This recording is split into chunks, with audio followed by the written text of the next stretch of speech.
Assalamualaikum warahmatullahi wabarakatuh. Om Swastiastu, Namo Buddhaya, salam kebajikan dan salam sejahtera bagi kita semua. Kami dari kelompok 3 akan menjelaskan mengenai pengerjaan kami dari latihan soal E4.9, E5.14, dan P5.2. Sebelumnya, izinkan kami memperkenalkan diri terlebih dahulu, dimulai dari saya. Saya Gladisti Cornelia Agri dengan NPM akhir 146. Saya Amika Puji Lestari dengan NPM akhir 149. Saya Nafia Hayati dengan MPM akhir 148.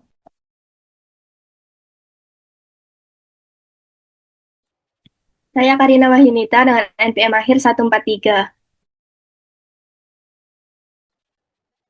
Dan saya Mirama Syamsia Adi Putri dengan NPM akhir 140.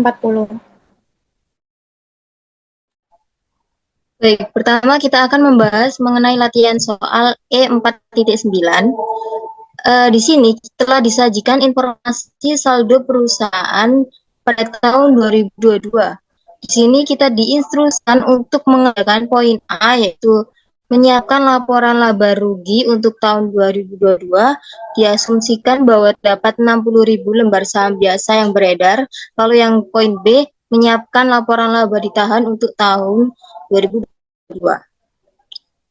Jadi yang pertama, laporan laba rugi.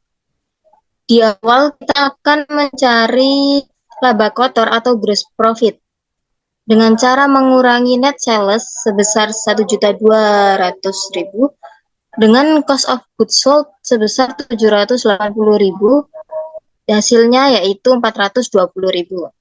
Lalu selanjutnya kita kurangi laba kotor itu sama beban-beban operasional yang ada seperti selling expense sebesar 65.000, administrasi expense sebesar 48.000, dan write off of inventory sebesar 80.000, yaitu pendapatan operasional atau operating income-nya didapatkan sebesar 227.000. Lalu selanjutnya, karena ada beban dan pendapatan lainnya seperti dividen revenue, interest revenue, dan interest expense, maka kita harus menghitung akun-akun tersebut. Jadi total yang kita dapat untuk laba bersih sebelum pajak atau income before income tax yaitu sebesar 204.000. Nah, terakhir untuk menghitung laba bersih setelah pajaknya, kita harus menghitung besar pajaknya terlebih dahulu, yaitu dengan mengalihkan persentase pajak yaitu 34% itu dengan income before income tax sebesar 204.000. Jadi hasil untuk net income atau laba bersih setelah pajaknya sendiri yaitu 134.640. Nah, terakhir karena di poin A tadi terdapat catatan bahwa kita asumsikan terdapat 60.000 lembar saham, maka kita harus membagi laba bersih setelah pajak itu dengan 60.000 lembar saham. Jadi hasilnya sebesar 2,24. Selanjutnya pada laporan laba ditahan atau statement of, kita mulai dari saldo laba ditahan per periode 1 Januari 2022 yaitu sebesar 980.000.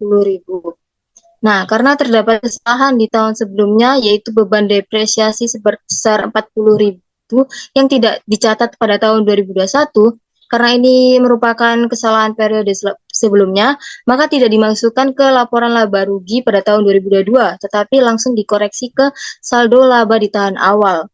Nah, karena retained earnings berasal dari laba bersih, maka koreksi dilakukan setelah pajak.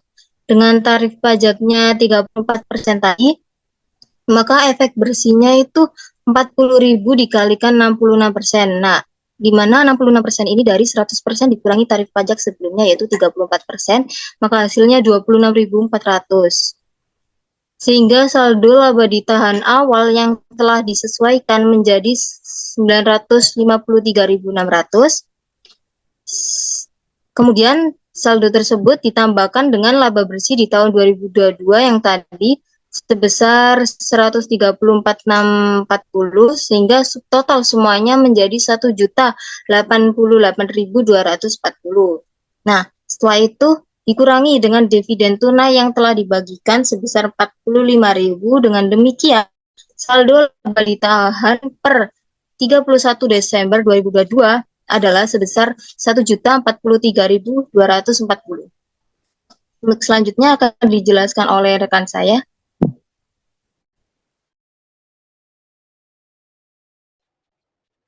Baik, selanjutnya kita akan memasuki soal yang kedua. Di situ terlihat bahwa ada statement of financial position milik Lopez Inc. yang dimana itu terdapat beberapa item atau akun yang menunjukkan setiap akunnya itu mengalami kenaikan atau penurunan. Serta ada pula tambahan informasi bahwa net income yang didapatkan yaitu $34, kemudian dividen yang didapatkan itu dividen yang dibayarkan itu $13.000, kemudian ada peralatan baru yang dibeli. Nah, untuk melanjutkannya, kita akan membahas mengenai laporan arus kas. Laporan arus kas ini sendiri dibagi menjadi 3 kategori. Yang pertama ada akumulasi, yang pertama ada aktivitas operasi, aktivitas investasi, dan aktivitas keuangan. Di sini saya akan membahas dari aktivitas operasi. Yang pertama, laporan arus kas ini dimulai dari net income yang dimana sebesar $34.000. Net income ini dimasukkan dalam aktivitas operasi karena laba bersih merupakan hasil dari kegiatan utama perusahaan.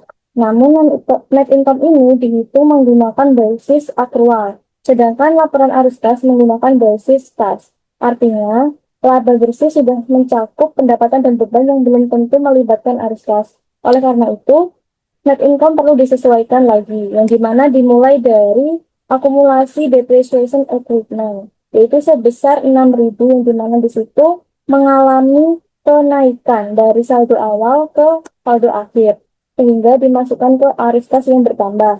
Lalu yang kedua, ada peningkatan dari akun payable. Di sini, kenaikan utang berarti belum mengeluarkan kas, jadi atau belum mengeluarkan uang, sehingga di situ dicatat sebagai arus kas masuk di bagian aktivitas operasional. Kemudian ada pula akun receivable, di situ mengalami kenaikan antara saldo awal dengan saldo akhir tanggal 31 Desember. Namun akun receivable ini kan berarti kan kita belum menerima uangnya, sehingga di situ kita menguranginya di bagian arus kas keluar, dan sehingga kita menjumlahkannya. Di mana tadi yang akumulasi depreciation equipment ditambah dengan akun payable itu berjumlah 11.000, kemudian akun receivable dikurangi 3.000, jadi menghasilkan 8.000. Nah, selain itu kita juga perlu total dengan net income yang pertama. Diketahui bahwa net income 34.000, sehingga ditambah dengan 8.000 menghasilkan aliran kas baru dari kegiatan operasional itu sebesar $42.000. Untuk kegiatan lainnya akan dijelaskan oleh rekan saya. Baik, selanjutnya yaitu pada aliran kas bersih dari kegiatan operasional. Selanjutnya kita ke aliran kas dari kegiatan investasi. Yang pertama ada pembelian peralatan. Peralatan ini dimasukkan dalam investasi karena berjangka panjang dan dapat digunakan oleh perusahaan dalam jangka waktu tertentu. Di sini peralatan sendiri mengalami kenaikan pada tahun awal hingga tahun akhir sebesar $17.000, maka ini akan menjadi pengurangan. Sehingga alur kas bersih untuk kegiatan investasi sebesar minus $17.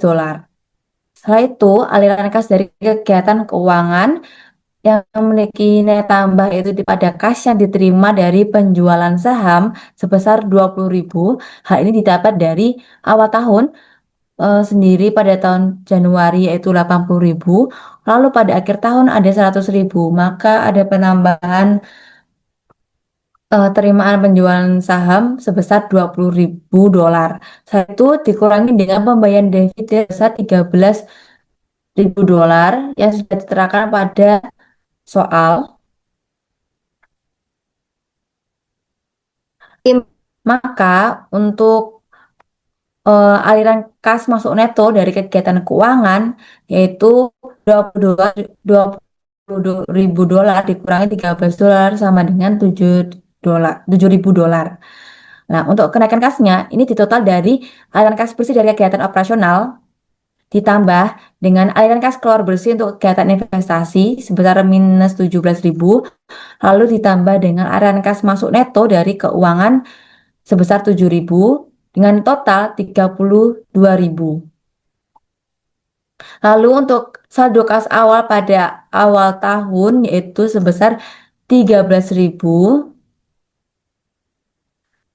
Nah, maka untuk mencari saldo kas pada akhir tahun yaitu tinggal mengurangi tinggal menambah yaitu kepada kenaikan kas dan saldo kas pada awal tahun yaitu 32.000 ditambah 13.000 maka hasilnya adalah 45.000. Selanjutnya soal P5.2 dilanjutkan oleh teman saya.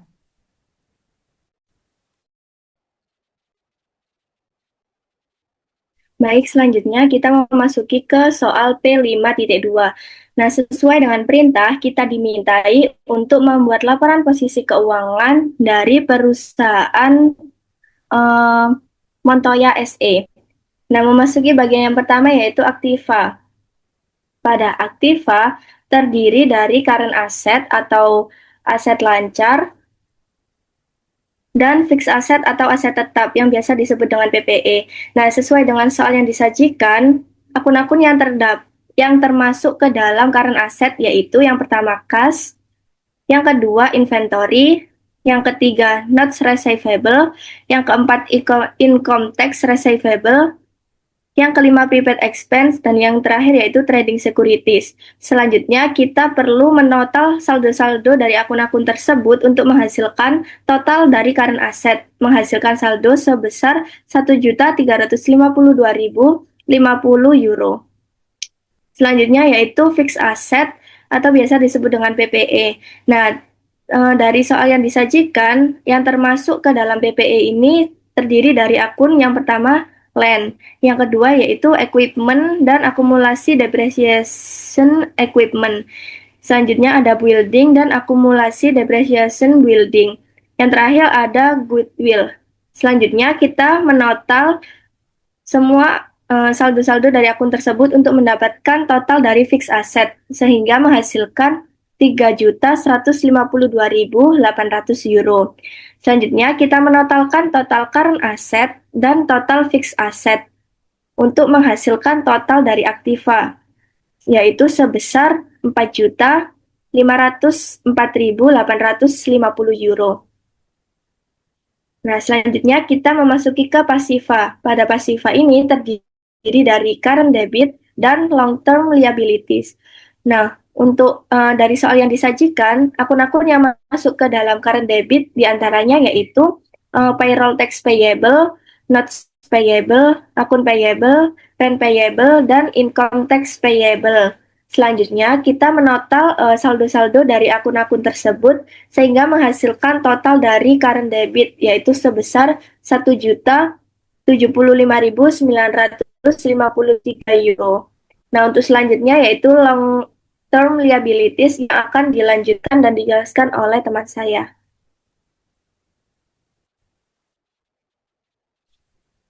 Baik, selanjutnya ada long term liabilities. Di sini yang termasuk ke dalam long term liabilities ada unsecured notes payable, long term rental obligation, dan bonds payable. Yang mana ketiganya itu di total menjadi sebesar 2.365.000. Nah, setelah menotalkan long term liabilities, selanjutnya itu mencari total liability, yaitu total long term liabilities ditambah dengan total current debit, sehingga menghasilkan 3.440.953 euro. Setelah mencari total liabilitas, langkah selanjutnya itu mencari total equity, yang mana total equity ini dicari dengan mengurangi total aset dengan total liabilitas, yaitu 4.504.850 dikurangi dengan 3.440.953. Jadi total equity-nya itu sebesar 1.063.897. Setelah mencari total equity, itu selanjutnya menotalkan seluruh akun pasifa, yaitu total liabilitas dijumlahkan dengan total ekuitas, hingga total pasifanya sebesar 4.504.850. Nah, untuk perhitungan lebih lanjut, kita bisa mencari retained earnings, yang mana retained earnings ini tuh dapat dihasilkan dengan mengurangi total equity dengan total capital stock. Nah, karena total equity-nya tadi kan udah ada, yaitu 1.063.897. Nah, sekarang cara mencari capital stock-nya ini dengan menjumlahkan antara share capital ordinary dengan share capital preference. Jadi total capital stock-nya itu 350.000. Selanjutnya, maka return earnings itu tadi kan total equity dikurangi dengan capital stock. Maka 1.063.897 dikurangi dengan 350.000. Jadi return earnings itu jumlahnya sebesar 713.897. Ya. Baik, demikian penjelasan soal dan jawaban dari kelompok kami. Mohon maaf apabila ada kesalahan. Terima kasih. Wassalamualaikum warahmatullahi wabarakatuh.